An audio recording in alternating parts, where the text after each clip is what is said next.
सदर कथा काल्पनिक असून तिचा कुठल्याही सत्य घटनेशी अथवा जीवित किंवा मृत व्यक्तीशी संबंध नाही. ही कथा केवळ मनोरंजनाच्या उद्देशानं लिहिली गेली असून कुठल्याही प्रकारची अंधश्रद्धा पसरवण्याचा आमचा हेतू नाही. धन्यवाद. मागील भागात आपण ऐकलं की गावात हरवलेल्या दिनेशला अरुण, आप्पा आणि बाकीचे शोधत असतात. पण कुठेच न सापडल्यानं आप्पा आता त्या रहस्यमय ठिकाणी जाऊन शोधावंच लागेल असं म्हणतो. तितक्यात दिनेश सर्वांना दिसतो आणि आपण पडक्या शाळेत असल्याची थाप मारतो.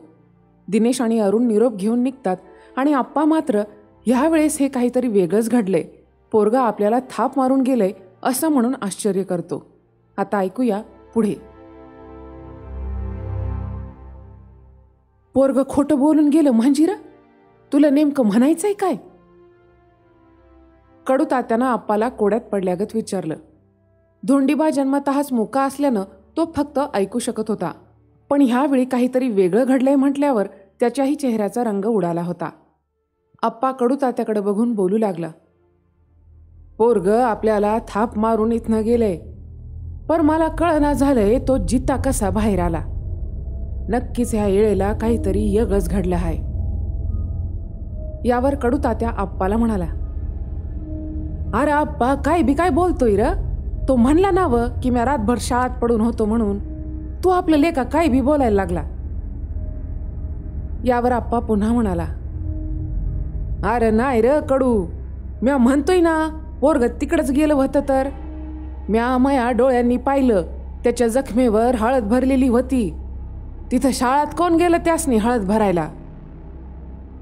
हे ऐकून कडू तात्या आणि धोंडीबाला धक्काच बसला. जेव्हा अरुण आणि दिनेश बोलत होते तेव्हा आप्पाने दिनेशला खालपासून वरपर्यंत नीट न्याहाळून बघितलं होतं. दिनेश घडलेली हकीकत सांगत असतानाच आप्पाला कळून चुकलं होतं की पोरग साफ खोटं बोलत आहे. पण हा तिथून बाहेर कसा आला या विचारात असलेला आप्पा पुढे काहीच बोलत नव्हता, फक्त दोघांना तिथून जाताना बघत होता. इकडे अरुण आणि दिनेश दोघांनीही गावची येस ओलांडली होती. दोघांनाही घरची ओढ लागल्यानं ते घाईघाई चालत होते. रस्त्याने चालत असताना अरुण दिनेशला म्हणाला, माणसावर कधी कोणती परिस्थिती येईल आपण काहीच सांगू शकत नाही. म्हणजे बघ ना, कालचा दिवस किती चांगला गेला आणि रात्र अनपेक्षित, विचित्र आणि कधीच न विसरता येणारी. यावर रात्री बघितलेला बाईचा चेहरा आठवत दिनेश म्हणाला, हो ना, कालची रात्र मी कधीच विसरू शकत नाही.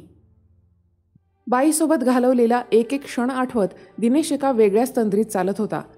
ते उदासवाणं गाव, गावातल्या पडक्या घरांची अवस्था, तिथली एकूण परिस्थिती नजरेस पडून देखील दिनेशच्या मनाला साधे साधे प्रश्नही पडत नव्हते.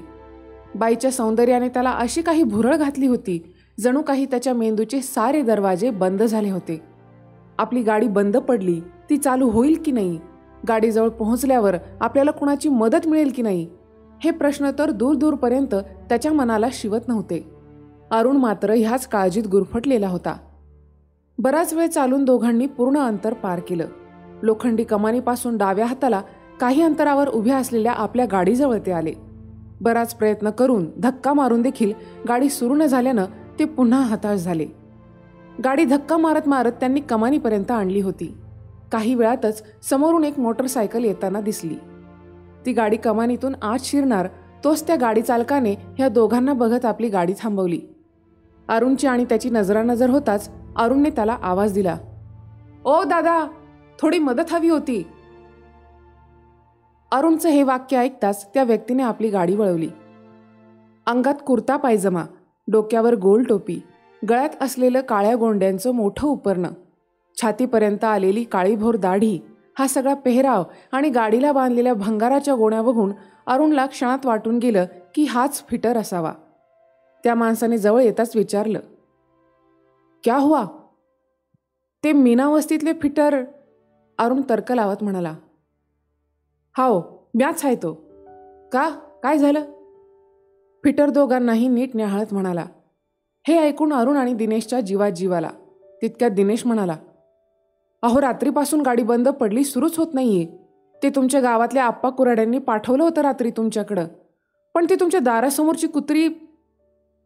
अरुणने त्याच्याकडे रागानं बघितल्यानं दिनेश बोलता बोलता मध्येच थांबला. तर रात्री तुम्ही आला होता वय? तरीच म्हटलं कुत्री कावणी उळत होती एवढी. इतकं बोलून तो गाडीवरून खाली उतरला आणि त्यांच्या गाडीजवळ आला. गाडीचं बोनाट उघडलं. फिटर असल्यामुळं बघता क्षणी त्याला इंजिनमधील बिघाड लक्षात आला. त्यानं दिनेशला आवाज देत सांगितलं, अरे भैया, ते तेवढं माया गाडीला मागं बांधलेली पिशवी देतो का? दिनेशने पिशवी काढून दिली, ज्यात पान्हे, स्क्रूड्रायव्हर, ग्रीसचा डब्बा आणि ऑइलची कुप्पी होती. फिटरने 12-13चा पान्हा काढून फिल्टर कॅप्सचे नट्स लूज केले आणि एअर पंप मारता मारता जसे होते तसे पुन्हा फिट केले. इंजिनवर एक नजर फिरवत फिटरने विचारलं, रातच्याला रस्ता हुकले होते काय? यावर अरुण म्हणाला, हो ना, घाट उतरल्यावर डाव्या हाताच्या रस्त्याने आम्हाला सरळ जायचं होतं, पण इकडे ह्या भागात पहिल्यांदाच आल्यानं रस्त्याच्या बाबतीत थोडंसं गोंधळून गेलो होतो. अच्छा, फिटर म्हणाला. यावर अरुणने आश्चर्यानं विचारलं, पण तुम्हाला कसं कळलं? इकडं मागं गाव नाही कुठलंच, असं म्हणत बोनाट बंद करून फिटर गाडीत बसला आणि त्याने दोघांना धक्का मारायला सांगितला. पहिल्याच धक्क्यात गाडी सुरू झाल्यानं अरुण आणि दिनेशला प्रचंड आनंद झाला. फिटर गाडी सुरू ठेवून गाडीच्या बाहेर आला आणि म्हणाला, आता काही वेळ गाडी बंद करू नका, बॅटरी उतरली आहे. यावर होकार देत अरुण म्हणाला, तुमचे आभार कसे मानू तेच कळत नाहीये. फिटर त्याच्या गाडीला पाण्याची पिशवी बांधत होता. तितक्यात अरुणने आपल्या खिशातून 100ची नोट काढली आणि तो फिटरला गाडी रिपेअर केली म्हणून देऊ लागला. यावर फिटर म्हणाला, अरे भैया राहू दे, त्याची काय बी गरज नाही, येतो म्या, जरा घाईत आहे. त्याला गोण्यात असलेलं भंगार आपल्या घरासमोर खाली करून बायकोला आणायला तिच्या माहेरी जायचं होतं, म्हणून तो वेळ न दवडता गाडीला किक मारून लगेच निघून गेला. अरुण आणि दिनेश दोघेही गाडीत बसले आणि गाडी रस्त्याला लागली. पुढे योग्य रस्ता निवडून त्यांचा परतीचा प्रवास सुरू झाला. गाडी चालवता चालवता अरुण त्या गावाबद्दल विचार करत होता आणि दिनेश वाड्यातल्या त्या बाईबद्दल. अरुण दिनेशचा सगळ्यात जवळचा मित्र होता, तरी देखील दिनेशने रात्री घडलेल्या गोष्टीबद्दल अरुणला एक शब्द देखील सांगितला नाही. यामागचं कारण त्यालाच माहीत असावं. तो आपले दुसरेच विषय काढून त्यावर बोलत होता. बोलता बोलता त्यांनी आपलं घर गाठलं. दोघांच्याही घरचे वाट बघून बघून चिंताग्रस्त झाले होते. आपली लेकरं घरी आल्याचं बघून त्यांच्याही जीवात जीव आला होता. दोघांनीही आपापल्या घरच्यांना गाडी बंद पडल्याचं कारण सांगितल्यानं घरच्यांना परिस्थितीचा अंदाज येऊन गेला. त्यामुळे त्यावर जास्त काही विचारपूस झाली नाही. दिनेश थकून आला असल्यामुळं आल्या आल्या मुलीकडची विचारपूस करणं त्याच्या आईवडिलांना योग्य वाटत नव्हतं. त्यामुळे ते या विषयावर त्याच्याशी काहीच बोलले नाही. या स्थळाबद्दल सांगत असताना दिनेशचा मामा आपल्या बहिणीला म्हणजेच दिनेशच्या आईला म्हणाला होता, तायडे, हे स्थळ दिनेशसाठी चांगलं आहे. मुलगी पण शिकलेली आहे, माणसं चांगली आणि माझ्या परिचयाची असल्यामुळं तू बिनधास्त दिनेशला मुलगी बघायला पाठव. त्याला पसंत आल्यावर आपण पुढे बोलू मग. म्हणून आपल्या भावाच्या सांगण्यावरून दिनेशच्या आईने दिनेशला ह्या स्थळी मुलगी बघायला पाठवलं होतं. दुसऱ्या दिवशी दिनेश सकाळी गाढ झोपेत होता. त्याचे वडील बाहेर अंगणात पेपर वाचत बसले होते. आईची घरातल्या कामांची आवरासावर सुरू होती. ती धुण्याचे सगळे कपडे काढत होती. कपडे पाण्यात भिजू घालण्यासाठी ती पॅन्टचे खिशे चाचपडत होती. तेव्हा दिनेशच्या पॅन्टच्या मागच्या खिशात तिला ते कागदी पॉकेट मिळालं, जे त्या मुलीच्या मामानं दिनेशला जाताना दिलं होतं. आईने ते पॉकेट उघडून बघितलं आणि घाईघाई ती मुलीचा फोटो आणि कुंडली घेऊन दिनेशच्या वडिलांकडे आली आणि फोटो दाखवत म्हणाली, अहो, हे बघा, मुलीकडच्या मंडळींनी फोटो आणि कुंडली पाठवली दिनेशच्या हातून. कुंडलीवर मुलीचं नाव होतं, त्यामुळे त्यांना लगेच लक्षात आलं की हा त्याच मुलीचा फोटो आहे. मुलगी साजेशी, नाकाडोळ्यात चांगली आणि दिनेशला शोभेल अशी असल्यानं त्यांना मुलगी पसंत आली होती. पण तरीही शेवटचा निर्णय दिनेशचा असल्यानं आई वडील दोघेही त्याचा निर्णय जाणून घेण्याच्या प्रतीक्षेत होते. इकडे दोघेही बाहेर चर्चा करत असताना तिकडे दिनेशला उठून बराच वेळ झाला होता. ऑफिसमधून जवळपास आठवडाभर सुट्टी घेतल्यानं त्याला कुठलीच गडबड नव्हती. काही वेळानं तो आवरून समोरच्या खोलीत येऊन सोफ्यावर बसला. डोळे बंद करून तो कसला तरी विचार करत होता. तितक्यात आईने आत येत त्याला विचारलं, दिनू, केव्हा उठलास? यावर दिनेश म्हणाला, अगं आता, थोड्या वेळापूर्वी. बरं बस तू, मी नाश्त्याचं बघते. असं म्हणत आई किचनमध्ये निघून गेली. दिनेश पुन्हा आपल्या विचारात मग्न झाला. नाश्ता तयार झाल्यावर आई पोह्याची प्लेट घेऊन बाहेर आली. दिनेशला असं विचारात बुडालेलं बघून आईनं विचारलं, काय रे, कुठल्या विचारात मग्न आहेस? बरं वाटत नाहीये का? भानावर येत दिनेश म्हणाला, नाही काही नाही, ठीक आहे सगळं. पोह्याची प्लेट पुढे करत आई म्हणाली, बरं खाऊन घे, एवढं भूक लागली असेल तुला. दिनेशचा मुलीबद्दलचा निर्णय ऐकून घेण्यासाठी आई अतिशय उत्साही झालेली होती. त्याच्या समोर बसलेली असताना न राहून तिने हळूच विषय काढला. काय रे दिनू, मुलगी कशी वाटली? पोहे खाण्यात मग्न असलेल्या दिनेशने यावर काहीच उत्तर दिलं नाही. आईने पुन्हा विचारलं, अरे सांग ना, मुलगी कशी वाटली? ठीकठाक आहे, दिनेश पोहे संपवत म्हणाला. यावर आईने विचारलं, ठीकठाक म्हणजे मुलगी पसंत नाही आहे का तुला?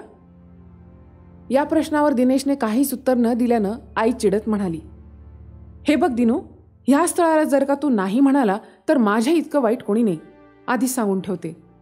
अरे आत्तापर्यंत एवढी स्थळं बघून देखील तुझं लग्न जमेना म्हटल्यावर अवघड आहे. तुला नेमकी कशी मुलगी हवी आहे रे? आयुष्यभर एकटंच राहायचा विचार आहे का तुझा? अरे कुठंतरी होकार द्यावा लागेल ना तुला.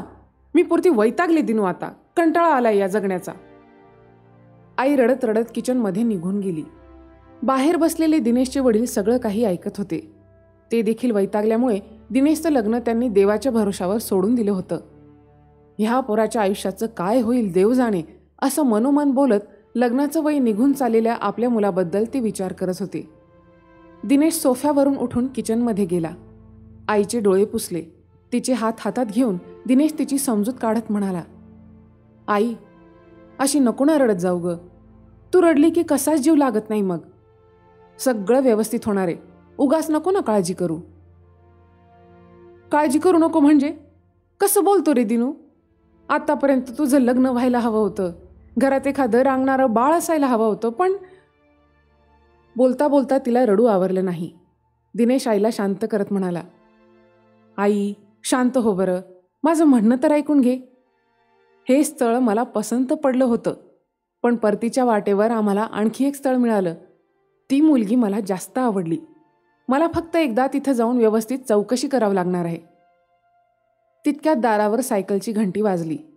दिनेश आणि आईची किचनमध्ये चर्चा सुरू होती. इकडे दिनेशच्या वडिलांनी दारावर आलेल्या पोस्टमनकडून तार घेतली.